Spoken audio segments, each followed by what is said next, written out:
Shalom saudara, kita kembali mengikuti Abam. Ini episode 977. Mari Pak Yehuda kita mulai.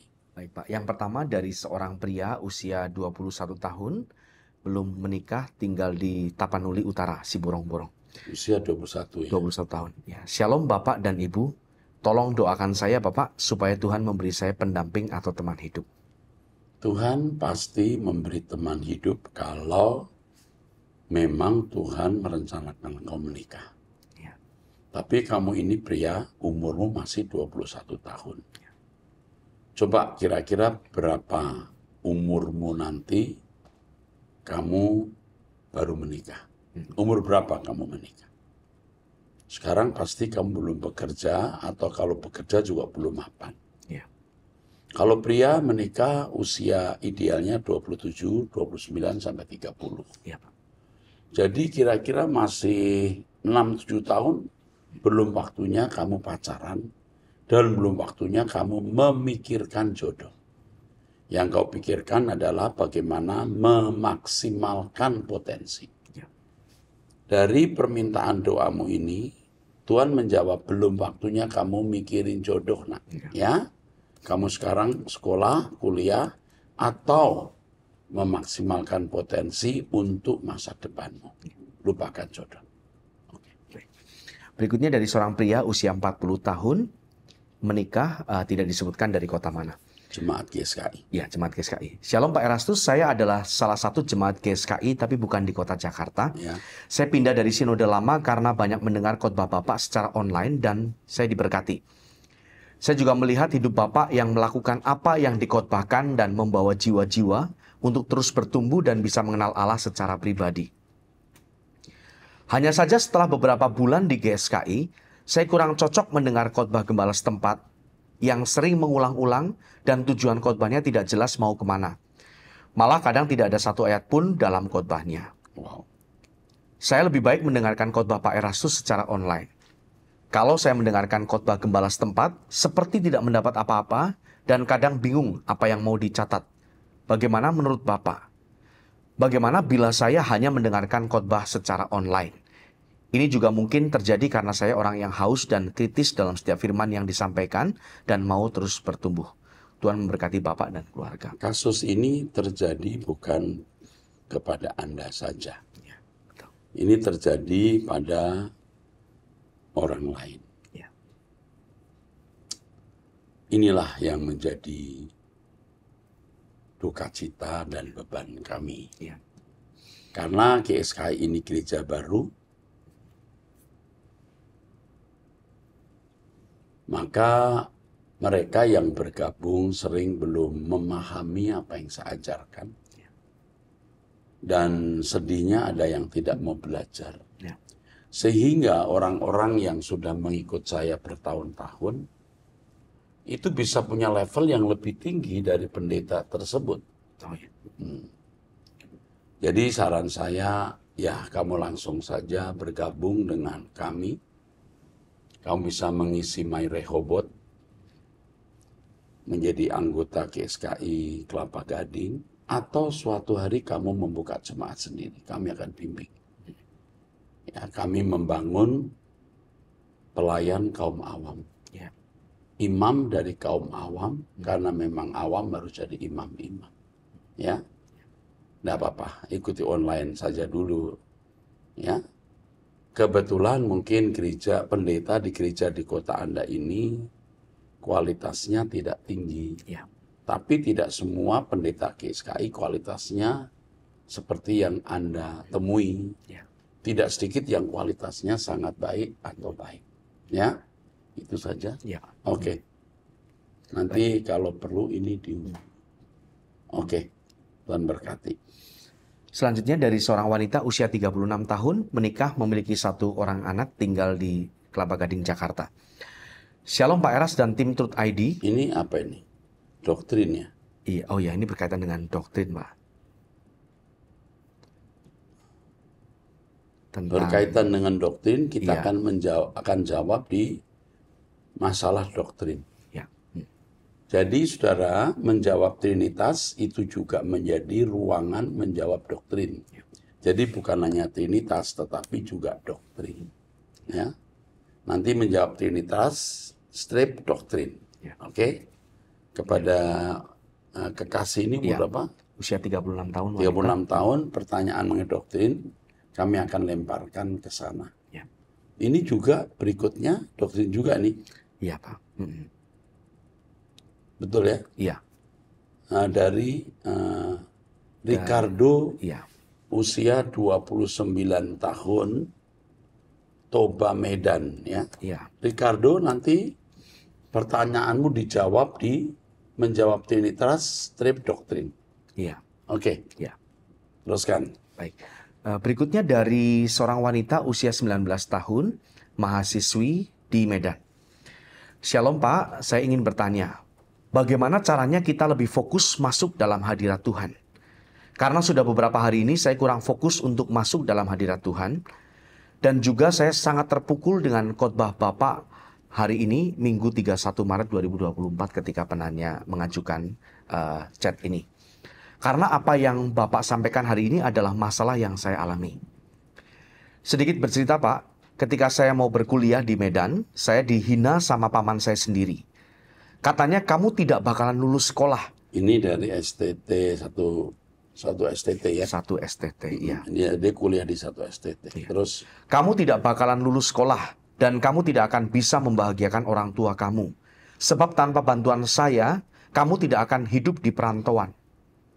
Dan saat ini saya hanya mengingat masa lalu saya itu Pak, sampai hari ini. Saya sering telepon mereka, tapi kata mereka, tidak usah kamu telepon kami. Soalnya kami tidak ada uang untuk penuhi kebutuhan kamu. Soalnya kamu itu adalah beban keluarga. Dan pada saat itu saya memutuskan untuk tidak menghubungi mereka Pak. Sudah mau masuk 8 bulan, saya tidak pernah dapat kiriman dari orang tua. Bukannya tidak mampu Pak, tetapi saya tidak mau minta saja sama orang tua. Semoga Bapak bisa membantu pertanyaan saya dan menanggapi cerita saya tersebut. Terima kasih Pak, Tuhan Yesus memberkati. Ini harus diperhatikan khusus. Setelah itu nanti ditelepon. Ya, ini kita harus beri kekuatan. Ya. Kita harus peduli. Dia pasti kecewa, kesepian, tertolak. Ya. Nanti setelah ini dihubungi. Dan harus diberi perhatian. Cuman saya beritahu kepada kamu nak, kamu orang yang dipilih. Kamu tidak akan dipermalukan. Ketika saya kuliah di sekolah tinggi teologi, ada keluarga yang suka membantu saya. Suatu hari mereka memanggil dukun di rumah. Saya tentang dan sejak itu saya tidak mendapat dukungan. Lalu kalimat yang diucapkan oleh keluarga itu adalah makan Tuhanmu. Saya hari ini diberkati dan tidak dipermalukan. Bahkan kemudian hari orang yang mengatakan itu hidupnya saya tobat. Jadi kamu jangan menjadi lemah. Kau masih punya orang tua. Saya termasuk orang tua, ya, yang nanti pasti staf saya akan memperhatikan kamu. Oke, cukup ya? Cukup Pak. Nggak apa-apa. Itu isyarat bahwa kamu akan dipakai Tuhan. Amin. Akan jadi orang yang kuat. Sebab orang kuat adalah orang yang harus ditekan, diberi beban, dalam pergumulan. Tidak ada orang kuat yang tidak melewati pergumulan. Tidak ada orang kuat yang tidak melewati pergumulan. Orang kuat adalah orang yang mengalami pergumulan, orang tahan goresan orang yang sering tergores-gores. Ya. Oke, teruskan. Pertanyaan selanjutnya dari seorang wanita usia 39 tahun, menikah memiliki 2 orang anak tinggal di Cengkareng. Shalom Pak, terima kasih sudah mendengar dan memberi jawaban atas pertanyaan saya. Ini pertanyaan saya yang ketiga di Abam.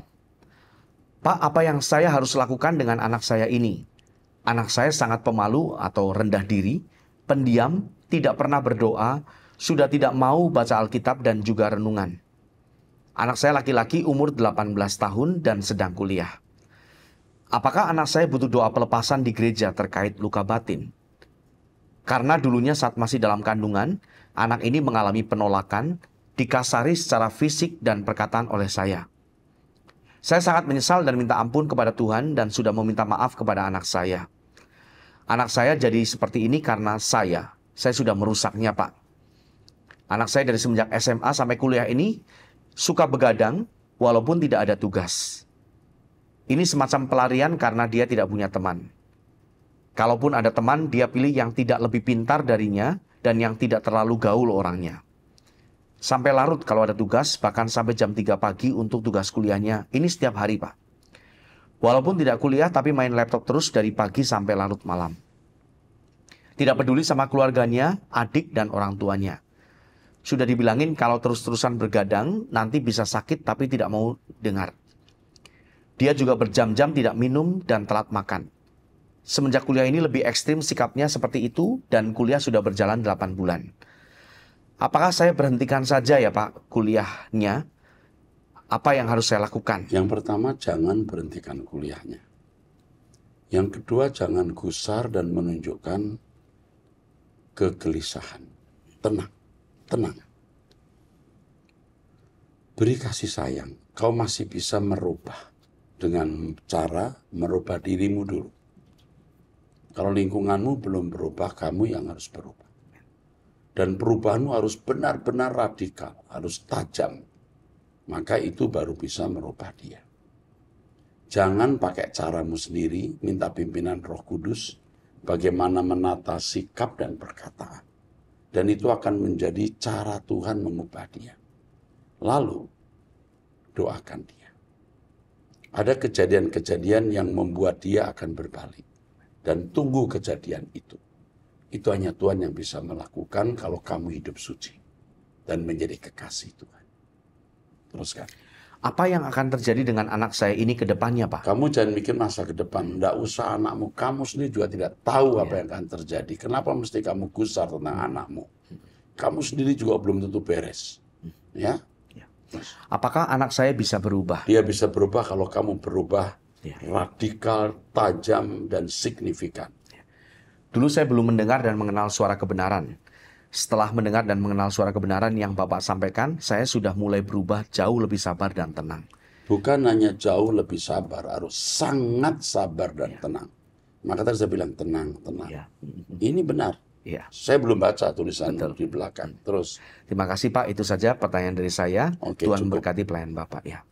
Cukup ya? Ya. Sudah saya jelas, sudah saya jawab ya? Oke. Selanjutnya dari seorang pria usia 42 tahun, menikah tinggal di Manado. Shalom, salam hormat Pak Erastus. Saya pelayanan di Langowan, satu daerah di Sulawesi Utara Pak ya, di Manado. Saya mengikuti pengajaran Pak Eras dari sekitar tahun 2011 sampai saat ini. Suara kebenaran menjadi kiblat pengajaran saya dalam melayani di gereja lokal maupun pelayanan anak muda interdenominasi yang saya layani. Terima kasih banyak Pak Eras memberikan diri untuk diproses dan dipakai Allah dalam menyelamatkan banyak jiwa termasuk saya. Stop. Ya. Ini cerdas. Dia tahu bahwa saya diproses. Iya. Itu enggak? Iya, betul. Karena dengan saya diproses, saya berubah, saya memberkati. Ini benar sekali. Saya pun mengalami proses yang sangat berat. Terus. Saya mau bertanya Pak, bagaimana cara untuk menghayati Allah setiap waktu sepanjang hari dalam begitu banyak tekanan, masalah, godaan, dan dinamika kehidupan sepanjang hari?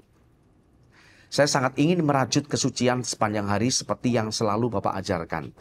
Makanya penting untuk menghayati Allah sepanjang atau setiap waktu. Terstimulasi, terangsang, itu melalui doa. Saya menekankan doa selama-lamanya. Maksud saya, selama bisa dilakukan. Doa sepanjang mungkin, selama mungkin. Itu membuat kita bisa menghayati Allah setiap waktu. Kalau Anda cuma 5 menit, 3 menit, itu kemampuan untuk menghayati Allah tidak panjang, bahkan belum sampai bisa harus memenuhi kuota. Ya, oke, teruskan. Apakah ada tips atau pengalaman pribadi Pak Eras dalam bagaimana menghayati Allah setiap waktu? Itu jawaban saya. Terus. Saya ingin melayani Allah sepanjang sisa umur saya, tapi jujur Pak, hanya pelayanan Pak Eras yang saya percayai. Apakah saya harus menjadi pendeta GSKI? Rasanya iya. Rasanya iya. Mesti dihubungi nanti. Saya akan bimbing kamu menjadi pendeta GSKI. Mungkin kamu bisa menjadi pendeta GSKI yang tidak kalah dengan pendeta GSKI yang sudah ada. Karena kamu sudah mengikuti saya lama. Ada pendeta GSKI yang belum lama mengikuti saya dan belum ada warna kebenaran yang saya ajarkan. Ya. Pertanyaanmu menunjukkan kehausanmu akan Allah. Ya. Oke, teruskan. Saya tahu saya tidak memenuhi syarat, saya tidak sekolah teologi, bangunan teologi saya adalah dari pengajaran Pak Eras. Itu cukup. Iya. Cukup itu, terus. Yang saya baca lewat buku-buku Bapak dan video-video pengajaran Bapak. Itu cukup. Ya. Yang sekolah teologi bersama saya, tidak sedikit yang menjadi pengkhianat. Ya. Tidak menunjukkan kasih dan belas kasihan. Hanya hidup untuk kepentingannya sendiri. Dan tidak menjadi jaminan sekolah teologi yaitu seorang menjadi hamba Tuhan yang baik. Sama sekali tidak menjadi jaminan. Yang menjadi jaminan itu kerendahan hati, kasih cinta kepada Tuhan, kesediaan hidup suci seperti yang kau rindukan. Saya sangat ingin menjadi anak rohani Bapak karena hanya pengajaran Bapak yang menjadi makanan saya selama ini. Kamu sudah menjadi anak rohani saya. Ya. Pak Eras menjadi wakil Allah bagi saya selama ini. Saya sangat ingin bertemu langsung dengan Bapak, tapi belum punya kesempatan. Walaupun tidak di bumi ini, nanti di langit baru, bumi baru. Kalau boleh saya meminta dengan hormat buku-buku literatur teologi dari Pak Eras yang teratur untuk bisa saya miliki. Selama ini saya dapat buku-buku Pak Eras secara random dari pemberian orang yang punya akses ke pusat. Terima kasih banyak Pak Erastus. Dari dalam hati saya sangat bersyukur untuk kehadiran dan pelayanan Bapak. Bukan mengkultuskan, tetapi Pak Eras adalah pahlawan. Ya, saya juga tidak mau dikultuskan dan saya tidak merasa kamu mengkultuskan saya. Ya. Anak rohani biasanya menyayangi bapaknya. Itu bukan pengkultusan. Terus Bahkan penyelamat saya yang tentu saja tidak melebihi Tuhan Yesus Kristus. jelas tidak melebihi Tuhan Yesus. Tapi Pak Erastus adalah manusia spesial bagi saya. Saya seperti sudah mengenal Bapak sangat lama, padahal belum pernah bertemu langsung. Allah Elohim Yahweh memberkati pelayanan Bapak selamanya. Sama seperti saya terhadap Bapak rohani saya, Om Ho atau Dr. H.L. Senduk. Ya. Saya juga menyayangi beliau, tapi saya tidak menghormati beliau lebih dari Yesus. Ya, karena begitulah. Nanti saya hubungi, kontak. Harus langsung bicara dengan saya. Oke. Ini menyenangkan. Orang seperti ini akan menjadi perwira tinggi kerajaan surga. Teruskan. Berikutnya dari seorang wanita usia 43 tahun. Ya, 43 tahun. Cukup. Ya. Shalom, salam kenal.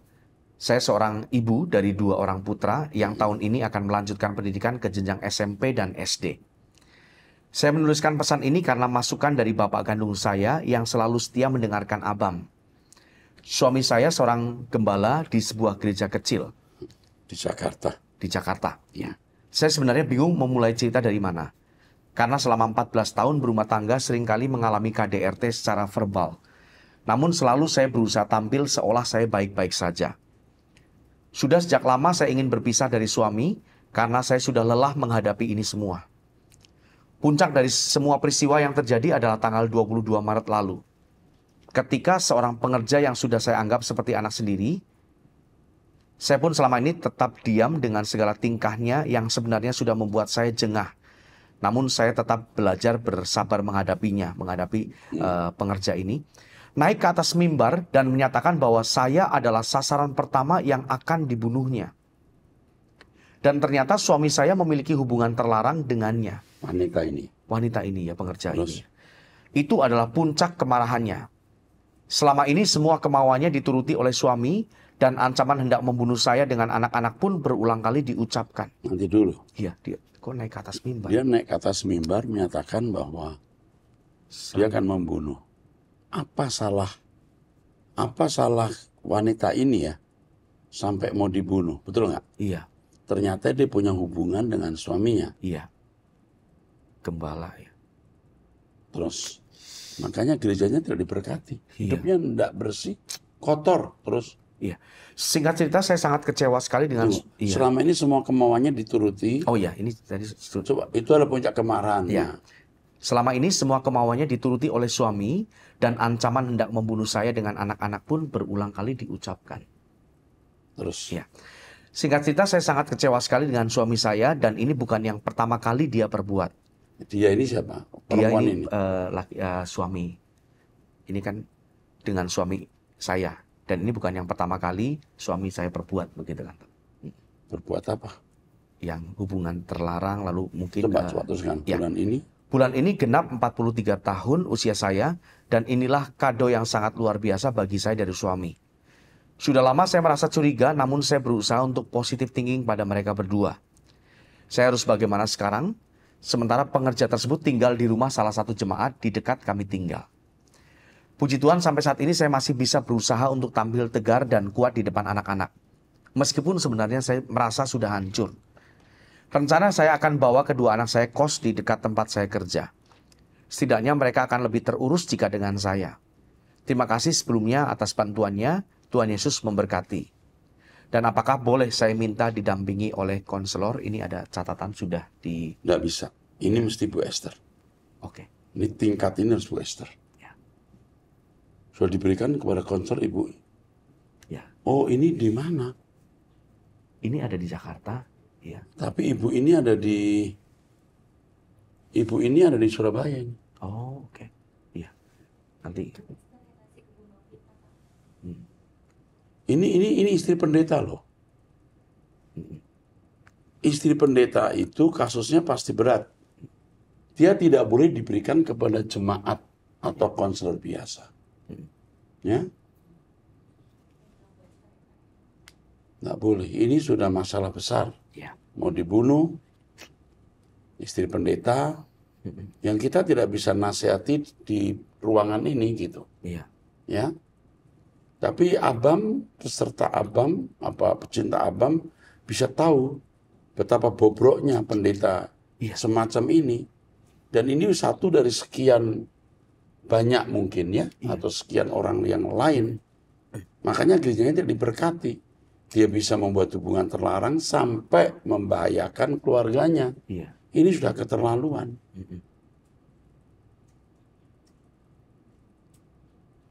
Saya tidak tahu apakah sudah tertangani atau tidak. Iya. Oke, nanti saya ngomong. Ya. Iya. Saya marah ya. Iya, Pak.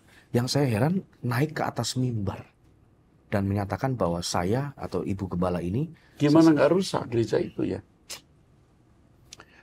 Jadi sebenarnya pemirsa atau pengikut Abam bisa melihat fakta-fakta kehidupannya.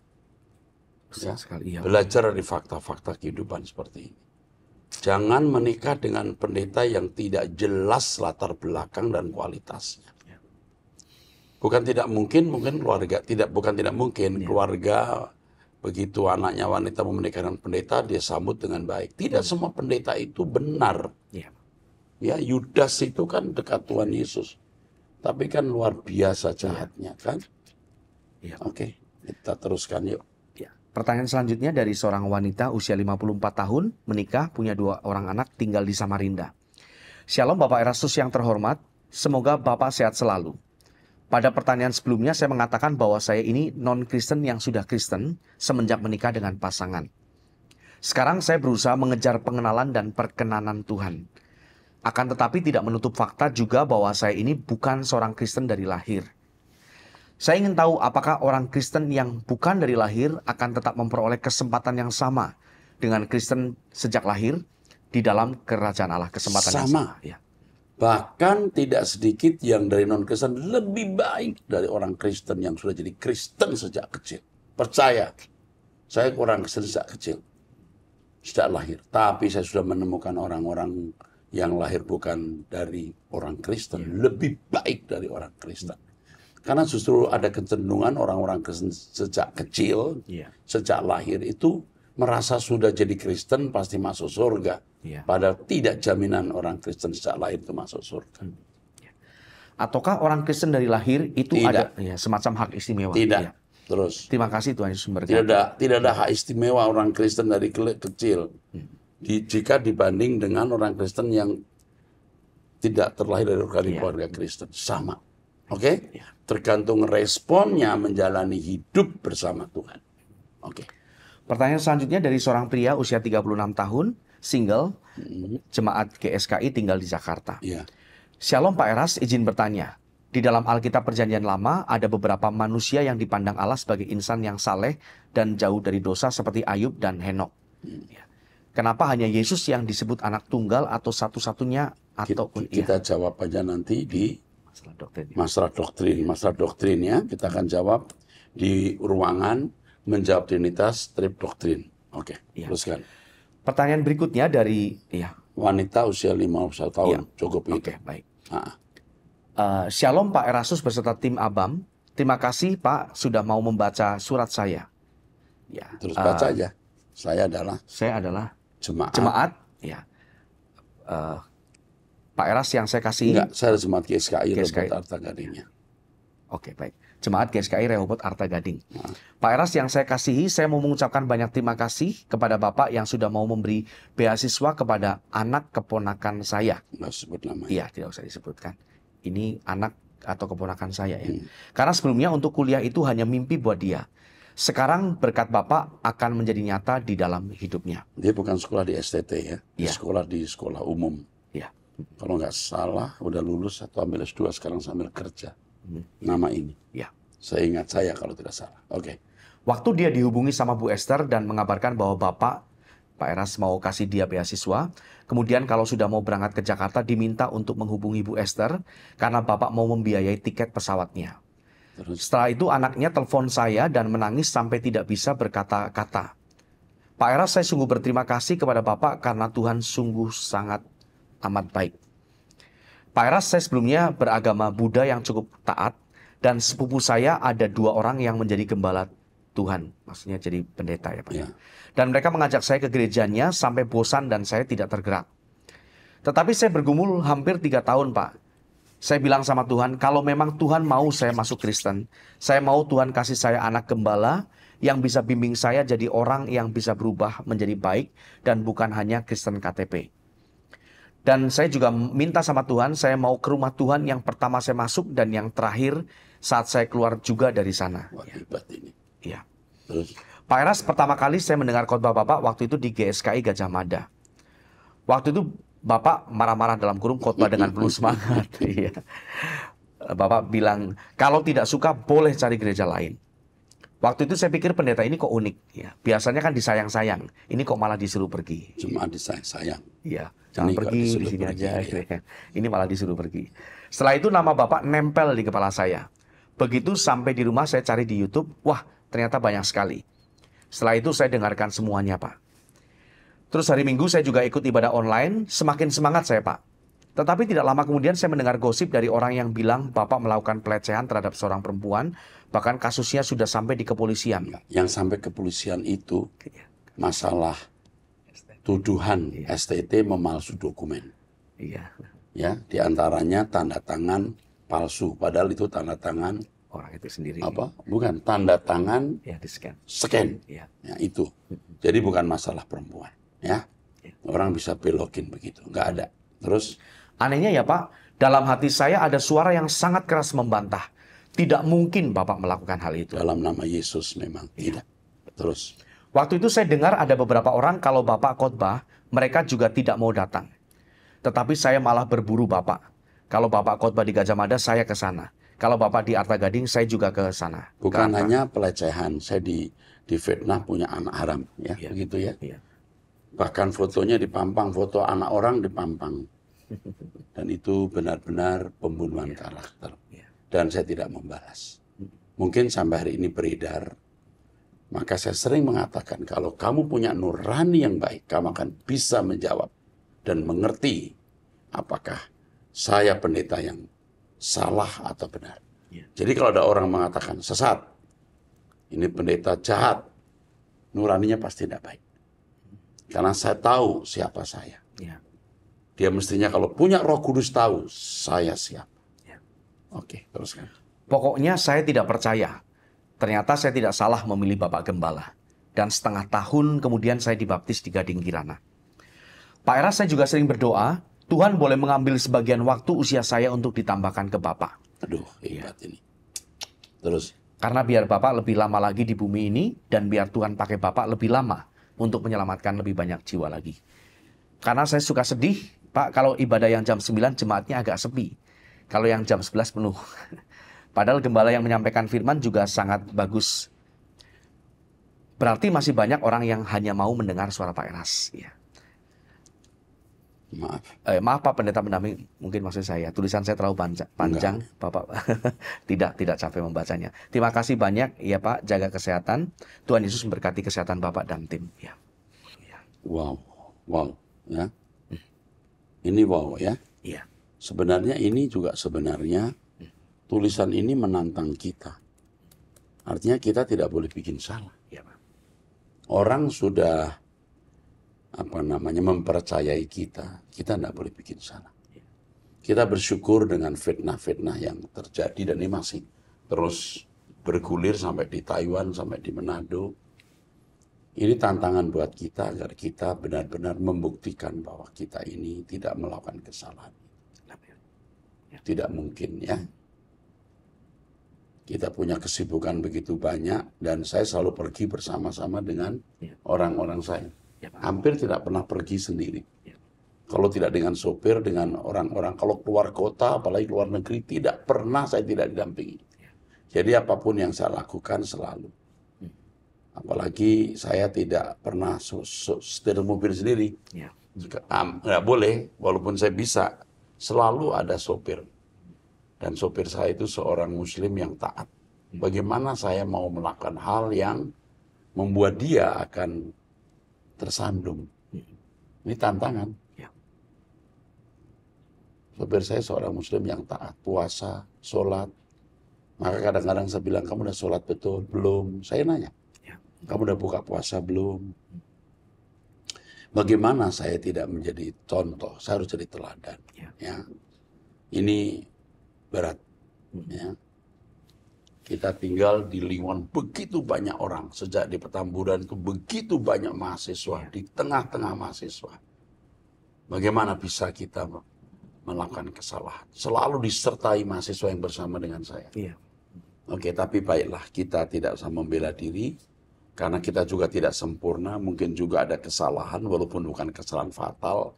Berpikir jorok itu juga sudah najis ya. Dan kita juga tidak menjadi suci dalam waktu satu hari. Kita juga dalam proses.